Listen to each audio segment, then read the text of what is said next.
Hello everyone and welcome to another video in Laos. We started our journey in this unknown and curious country from the very south, and we are now making our way up to the north. This bumpy bus is driving from Tha Kek, where we had few amazing days doing the Tha Kek loop, to Vientiane, the capital of the country, which we are really curious to discover. Let's go to understand more about this unique country. Good morning, Vientiane. Myanmar. Burma Embassy. Myanmar. Myanmar. Yeah, 8 minutes. Hello, so we are in Vientiane, capital of Laos, situated in the central north of Laos, sharing the border with Thailand. They actually share the Mekong River, so they are, I would say Thailand is next to Vientiane.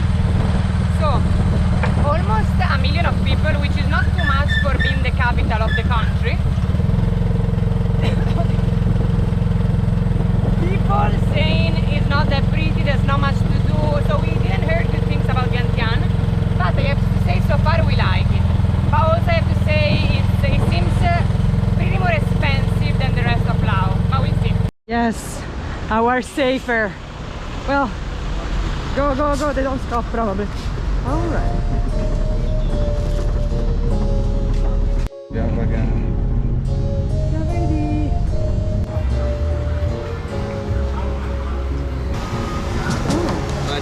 Sabay din.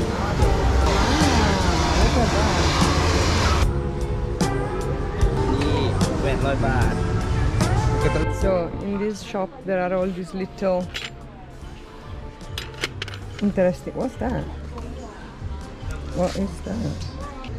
One of the weirdest shop I've ever been. Yeah. This looks like ancient sword.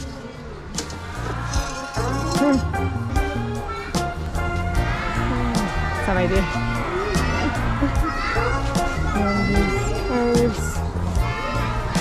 Vientiane was the center of the Langshan kingdom, and the kingdom that founded Laos, where Laos traced back its identity. This kingdom Langshan means the kingdom of the million elephants. The elephants were used in war, so that the kingdom of the million elephants would mean like a very powerful kingdom. Now, Vientiane at the beginning wasn't the capital, but then eventually the kingdom was founded in 1353, but eventually it was just in the 16th century that Vietnam became its capital. It had alternate fortune until decay and eventually the dissolution of the Langshan. It fell under the attack of the Burmese invasion. Myanmar. Yes, Myanmar. And well, at the beginning, no, because the 16th century, Laos managed to, well, Langshan managed to defeat the Burmese army. But eventually, no, it fell in 1707, and then eventually was conquered by the Burmese in 1779. So Vientiane was under the Burmese rule. And then it was just a few years later where a rebellion was crushed by the Burmese army and was crushed in blood. And as a result of this failed rebellion, the whole city of Vientiane was burned down and looted, burned down, destroyed, and just little was left about the city. At that point, for years and years, the jungle took over the city until the French arrived. Laos became a French protectorate in 1893, and the French eventually made Vientiane the capital of the French protectorate. And then we got all the part of the independence from France, all what happened under the French rule, which is another chapter. We'll tell it later.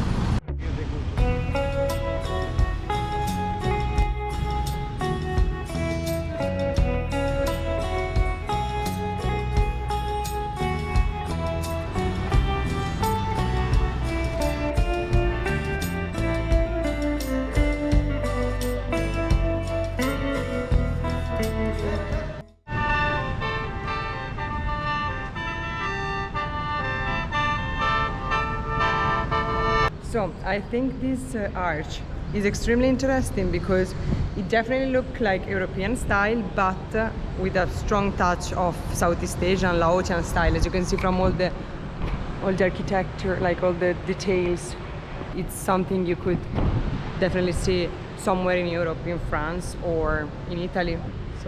So this arch was built maybe 70 years ago. It was in the 1950s. Between 1958 and between 1957 and 1968. Yeah, and it was built to commemorate the Laotian people that died during the Second World War, and also to celebrate the independence from France, from the Indochina time. So that's why it's looking very European. Patuxai, also known here in Laos as the monument.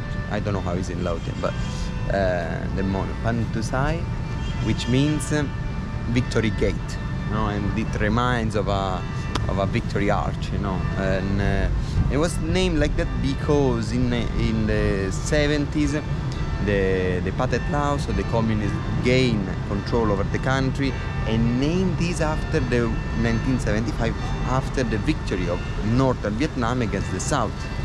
That's important to acknowledge.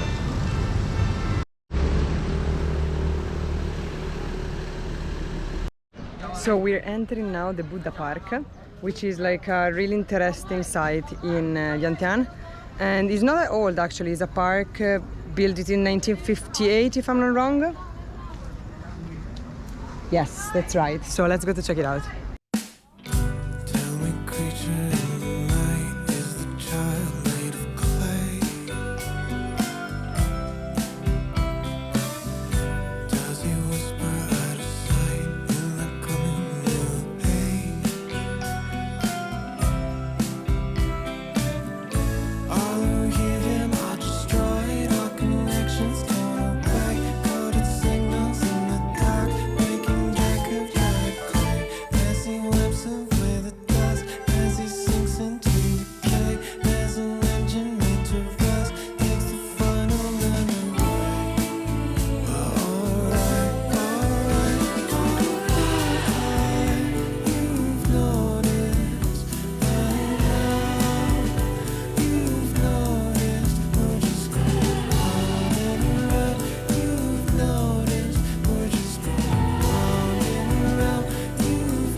Vai di. The old stupa, because throughout the epochs, Vientiane has been destroyed, especially by Siam, by the Burmese in the latter 18th century. No, I'm not sure about it. And so yeah, not much was left because the city, as I said, was completely destroyed. And maybe this could be something that could be traced back to the previous times, yeah. But I can't be sure. It could be more recent as well. I don't know. It does look old, yeah. And that's very pretty. Look at the house. Look at it. That's proper French colonial style. Definitely. Colonial style house.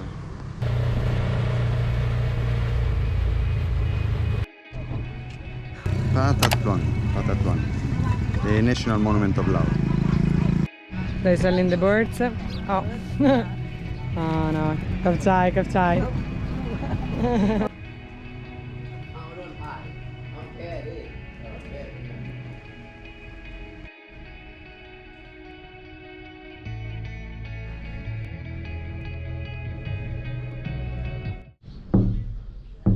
Yeah, I feel like I want to hack it, but I can't touch.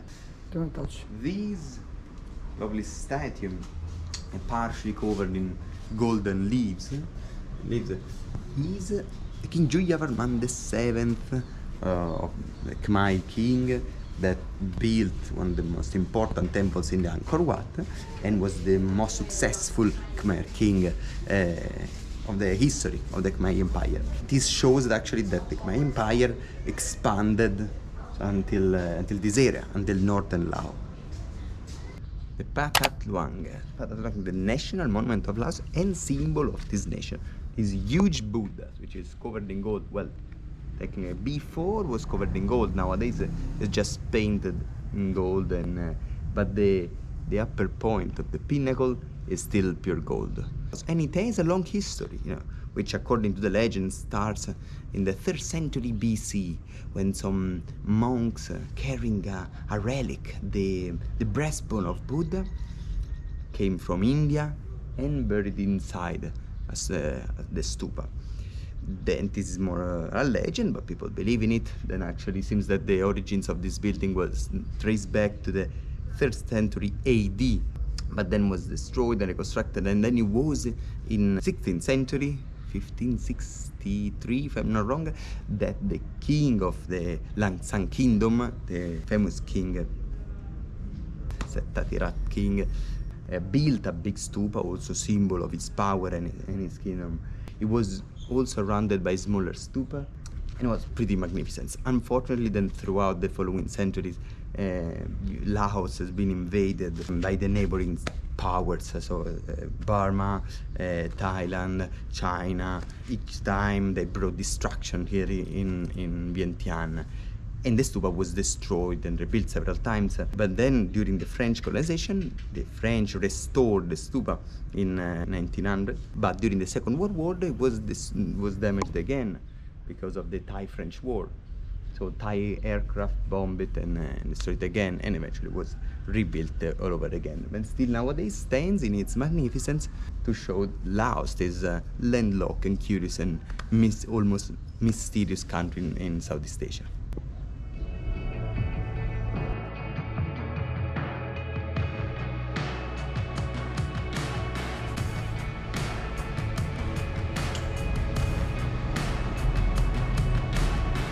The statue of Sattatirat, King Sattatirat, the most successful king in Lao history. He successfully defended the kingdom from the Burmese invasion, and also is the most important, the main kingdom, the Constantine, if you want to, the Julius Caesar of Lao.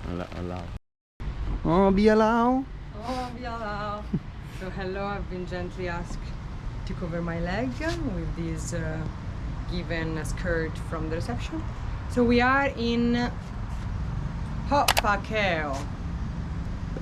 Ho Phra Keo, as Giacomo kindly suggested. Ho Phra Keo, I don't know much about it. Giacomo knows because he's been reading about it, so let's ask him. It's one of the oldest temples in Vientiane, although actually has been destroyed and rebuilt many times through history. Built by that famous king Sattatirat. Sattatirat, the great king of Langshan kingdom. So he built this not just as a public temple, but as personal place of worship. So indeed there weren't monks around. It was just for him. A bit egoist for him, but fair enough. And here he brought the Emerald Buddha, this figurine which was very precious and important for religious purposes for Buddhists. He brought it from the kingdom of Lanna. Nowadays, where you have Chiang Mai. Chiang Mai was the capital of the kingdom of Lanna. Settatirat was married with a princess of the kingdom of Lanna, and eventually he also ruled over that kingdom for a while. But when he came back, before he brought the Emerald Buddha to Luang Prabang, but then he moved the capital to Vientiane, and here he brought this famous figurine. But unfortunately, 219 years later, Siam invaded Laos, and the Emerald Buddha was looted and was taken to Siam, the former Siam, nowadays is Thailand. And indeed the Emerald Buddha, which was once here, can be found nowadays in Bangkok. This temple was destroyed and built so many times throughout the 19th and 20th century. But nowadays, between the 30s and 40s of the last centuries, the French rebuilt it in as much resembling to the original as possible. Nowadays, since the 80s, it's a museum as well, and that's what we love about. So let's go see the museum at least.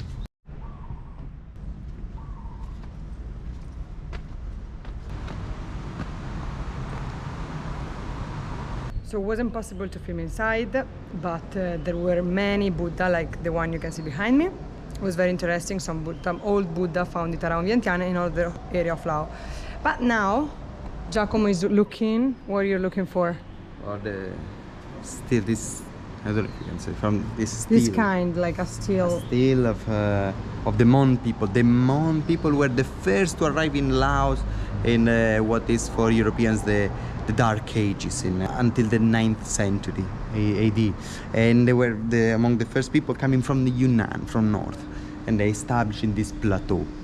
And so the origins of the Lao people is right there on this. It's written on this steel. So let's go to find it. Hopefully we're going to find it. Okay, this is the steel we were searching for. See, this steel is from the Mon people. This is from the 9th century AD and was found in an area where other archaeological evidences show the presence of Mon people. There's a writing system which is different from other steels that we see here in the temple, because those are written in ancient Khmer, while this is another writing system from the Mon people. It testifies a donation to a pagoda. According to Wikipedia, that's what is written here in this stele. These are the meritorious deeds of Lord Wanna offering to the pagoda and monastery. 1 pair of water buffaloes, 1 pair of bull, the slaves Manju by name Tanapaba 1, Rigavitiya Manjoyanovia 1. He donated. See? So it was found in 1968, and nowadays is a milestone, a pillar of the history of Laos. Anna, the sunset, and our last day in Vietnam. In Vientiane. Vientiane. No, we keep making mistakes. Last day in Vietnam. Vientiane. No, I can't. So last day in Vientiane. We had a great time here. We enjoyed it. We're not disappointed at all. And like we had low expectation. Because everyone been told us, everyone told us. Vientiane is not a beautiful city. There's nothing to see. Yeah. But actually, no, it's a lovely place. Yeah, you find everything you need. If you want some fancy restaurants, you find them. Otherwise, even there's plenty of cheap option. There's a lot of history as well. There's the Mekong. I mean, it's a vibrant city, I would say. So yeah, definitely recommend for a trip, you know. Yeah, if you happen to be in Laos, why not to visit the capital? Yeah, of course. For sure.